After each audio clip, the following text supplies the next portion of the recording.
JP's take on his own food, I believe, has made a dent in Manila's food scene, in the Philippine food scene.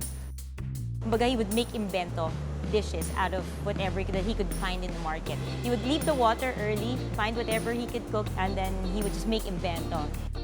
The way Chef JP does Filipino food is the way Filipino food should be introduced to the world. The moment I think of isaw, I think JP. I love his isaw, and it's so flavorful, it tastes so clean. I crave for it. I like his whole sizzling lineup. He does a sizzling sinigang, sizzling tinola, sizzling tuluro. What I know is his goal is to put Filipino cuisine on the world map. So is he a step closer to that? I think so. I chose to do Ilonggo Filipino because I was born and raised in Bacolod. I don't want to serve food that has no soul. That's how I want to be known for. Hi, my name is Chef JP Anglo. I'm the chef of Sarsa, Mushu, and Maipao.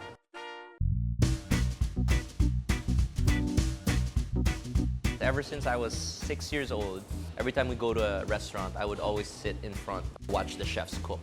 It always fascinated me. My aunt, she's a Chinese cook, and I would always visit her house. And every day she makes brown puto. I've never had the chance to learn it though, but I kept on eating it and I know how it tastes like.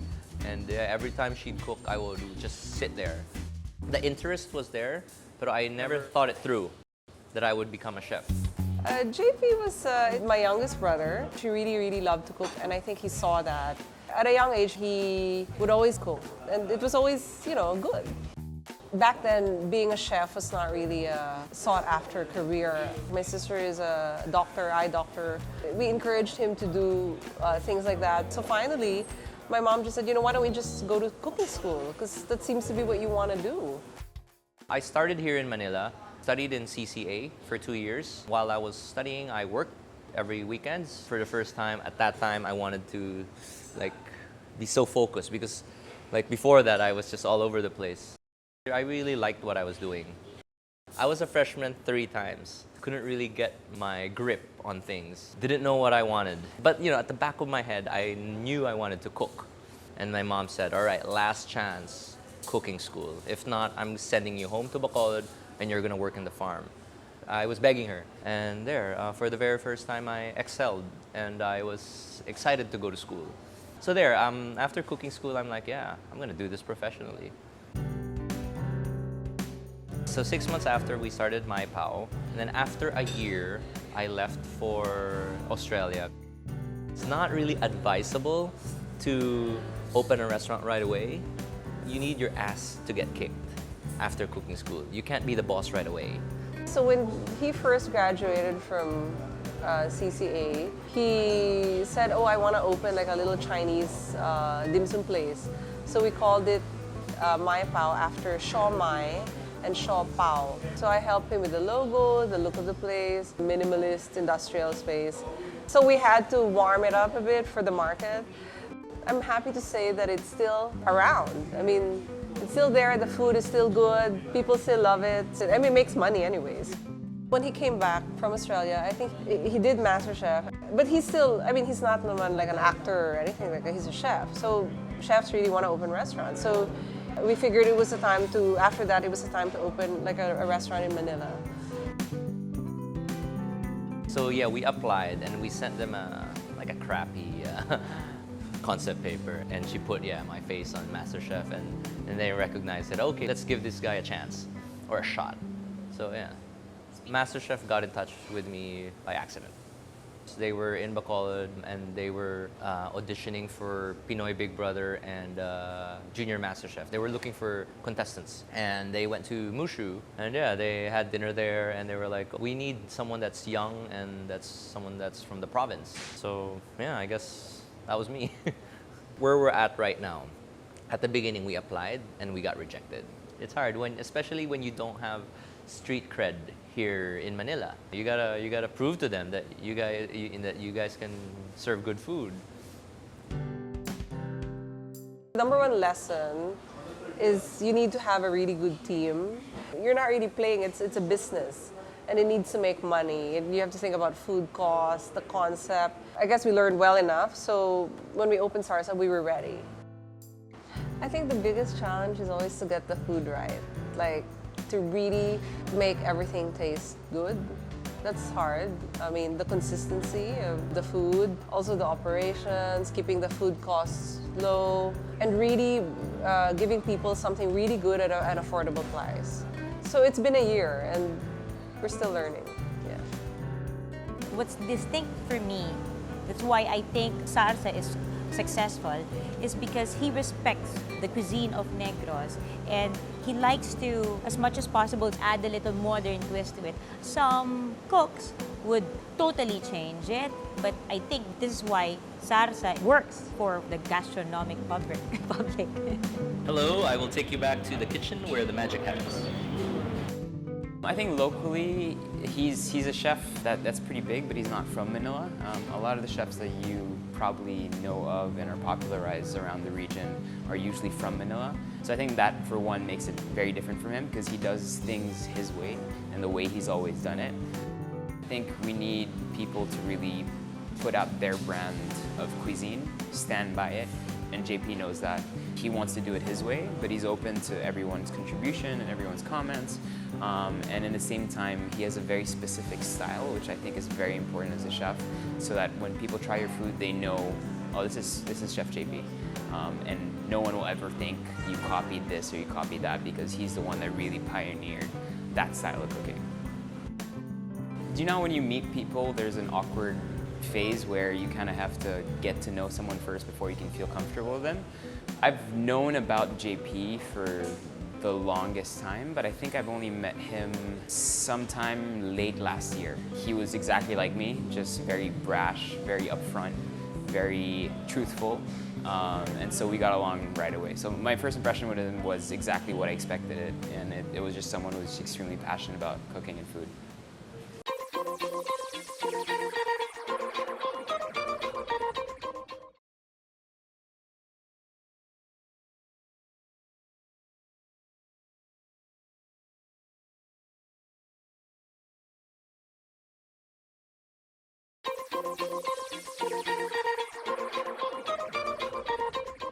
JP's take on his own food, I believe, has made a dent in Manila's food scene, in the Philippine food scene. He just focused and zoomed in to basically a certain regional style within the country. He didn't take Filipino food and cooked from north all the way to south. He just focused on what he grew up, what he believes in, and what he knows how to do really well. I chose to do Ilonggo Filipino because I was born and raised in Bacolod. I know the flavor profiles really well, and yeah, at the end of the day, that's what I want to eat. I think Ilonggo cuisine is not as represented as much, and I hope that it won't be, so that ako lang gagawa for a little while. But no, it's okay. It's cool. You know, like my dad would say, the sun is for everybody. I think there are other chefs that have been doing this way longer than me. Here in Manila, I'm kind of new to the cooking scene here. My way of cooking is just honest to goodness, your money's worth. That's really it. I just want to serve you guys good food, value for money. Yeah, I met JP a few years back. I first met him when I was at a party for Preview, when we both got featured for the same issue. We met again through JJ Yulo, who is a very, very well-respected model in the food scene here in the Philippines. As much as we think that chefs are selfish and self-centered, I truly believe that JP is a type who can easily, just make food and create it to how he would want it to be, but still consider the diner. The difference of JP as a chef is basically, he's a guy who's filled clearly with so much passion. I can sense that he feeds off of that. So what makes him different is he can easily cater to how he thinks the clients will enjoy his creations. My first impression of JP was he was very friendly, very talkative. He enjoys entertaining his guests. He was a very easy person to get along with. He was not very hard to approach and very accommodating. I like his whole sizzling lineup, and I think it's just so smart because already our broths and our soups are so flavorful and has so many different spices and different layers of flavors, and to just cook that down into gravy, he just doesn't scrimp on the ingredients. If he wants it to be crab fat, it'll be crab fat. If he wants to put butter and margarine, he'll put butter and margarine. I love his isaw. Yung isaw kasi that they serve in Sarsa is stripped. So para siyang tape, and it's like skewered tightly. I crave for it. In his restaurant, it makes the younger chefs, those people who want to aspire to have their own restaurant, it makes it possible for them. It makes it seem like, yes, Chef JP can do it, maybe they can do it too, maybe other people, maybe other chefs can do it too. He really did contribute, and he is still contributing at the moment to the future of the Philippine culinary scene. I think he got into the national conscious through MasterChef, but that's talking, not really cooking. I think Sarsa really showed people that he can cook. So I think he was also dismissed as a celebrity chef on TV. I think he proved to maybe the non-believers that he can cook and he can cook well. I would just really love to see him continue and evolve because he can only put out great things. And maybe eventually, if he can open something outside of the Philippines, I think that would be amazing because I think he has the talent to properly represent our country. A person who does what he really is good at on a daily basis, the hands-on, the craft. You know, it's one thing when people start having a lot of restaurants and then they start to pull away from what they're doing.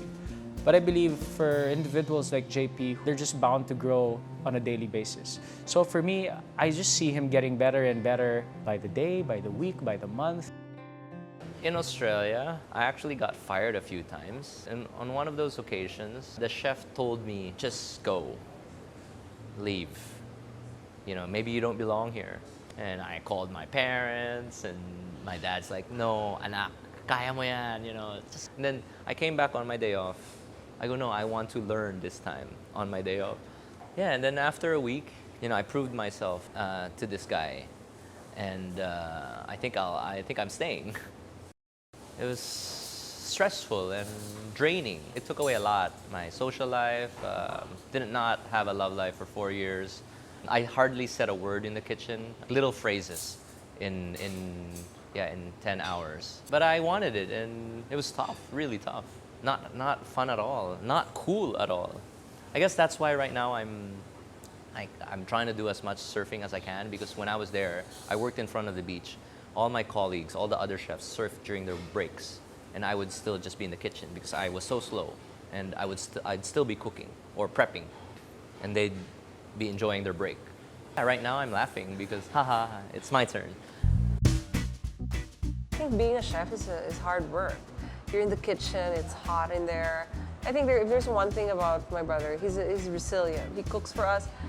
He always looks at our reactions when we eat his foods. And that has, I guess, translated into a career for him. And I think the success that he has is really because of that desire to please people and to make them, you know, enjoy his food. My fondest memory of JP are the times that we spend in the kitchen. Obviously, he likes to cook, but I like to cook as well. I call him every so often. We're housemates in the kitchen, or sometimes we throw parties, and he would go to the market, maski hindi familiar, he would make invento. Parang it was like a collaboration, so that was fun. I think our style of cooking would always be present, like because we do Ilonggo. If we do another Filipino restaurant, there would always be an Ilonggo element. Like here in Sarsa, there's always some sort of Chinese element because of the Chinese restaurant. So it kind of follows us around. Like the style of cooking would always be the same.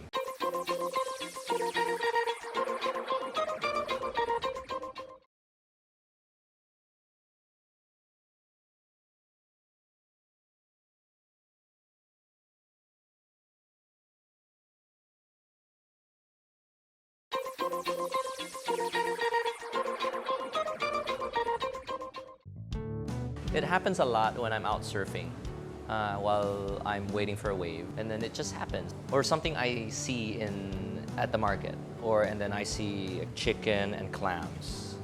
So I'm like, let's make tinola and let's put some clams in it to make it salty. Let's not add salt. Parang mga ganun. I cook out of necessity based on what I have or what's around me. That's why I like to go to the beach because it grounds me and it inspires me. And everything there is so simple. And they're very aliho how I make it very, very special. But it's really straightforward cooking. I just would add stuff to it. 3.5 years ago, I started surfing continuously. Yeah, never looked back. I guess it's very important to get out or do the things you love so that you're happy and you get to create. What's great about the Philippine community is if you don't prioritize making money, if you don't prioritize how low your food costs should be, and you just focus on the quality, I feel like Manila will always be there. The Philippines will always be there to support you and help you grow. The way Chef JP does Filipino food is the way Filipino food should be introduced to the world. Because if you currently introduce them to how things are done locally in certain carinderias and small restaurants, yet that keeps that punch of flavor that Filipino food is known for. Every person has different palate. And with JP, it's the same thing. You know, like you eat something today, you may love the isaw in Sarsa, but every single time you come back, there's still a possibility that it might be better than last time. But you can't compare it because it's the nuances. You can't really spot it right away. You know, but the taste of the food, it's consistently there, but it's also, there's still always that extra love that gets put in, and it happens every single time I visit. I don't want to serve food that has no soul.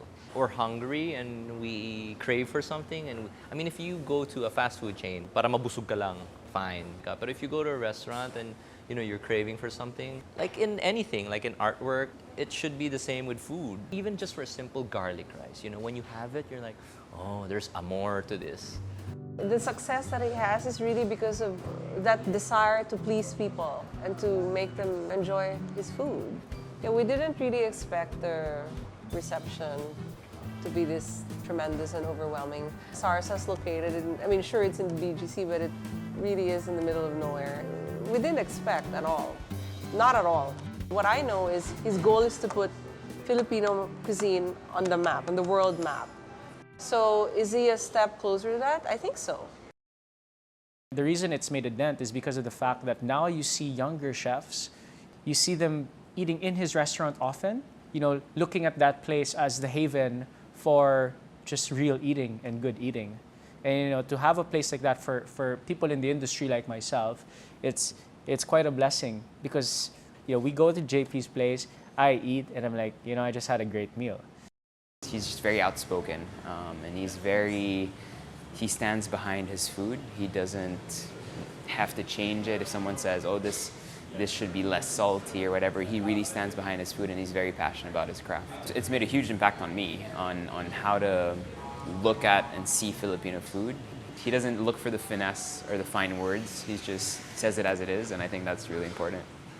Was there a lot of restaurants right now who do a lot of mga gourmet food, fusion na ganyan? It's very rare that you see one that brings the family back together, which is very Filipino, which is very Ilonggo. It did remind us, again, Filipinos, that, food is to be served family style, festive and happy, and that we are here as a family celebrating the meal together, which is very JP as well. So this is his personality on the table. I think the Filipino food scene is way better than before. The market is also open to new ideas and new flavors, and it becomes confusion already. It loses its Pinoy identity. Here in the Philippines, I've noticed we cook with so much heart. We're very emotional people, and sometimes it translates to our food. So yeah, there are a lot of good eateries that serve kick-ass Pinoy dishes because they care. And there's a lot of heart. I care. Despite doing it every day and doing it day in and day out, there's still that. JP kind of, he has a larger market. JP cooks for more people than I do. on a daily basis. His input on how the clients are, how Filipinos are, it's something that I always look forward to. I really believe that for him, in terms of how far he's going to grow, there is no limit as long as he doesn't stop cooking. When I was in Australia for 5 years, every day before going to work, I would question myself, why am I doing this? It's a high-strung environment. At the end of the night, on your first beer, and then you start to realize all the good things you've done, all the things you learned. So parang ganun siya every day. It was a struggle. Today, wala na, because I'm the boss.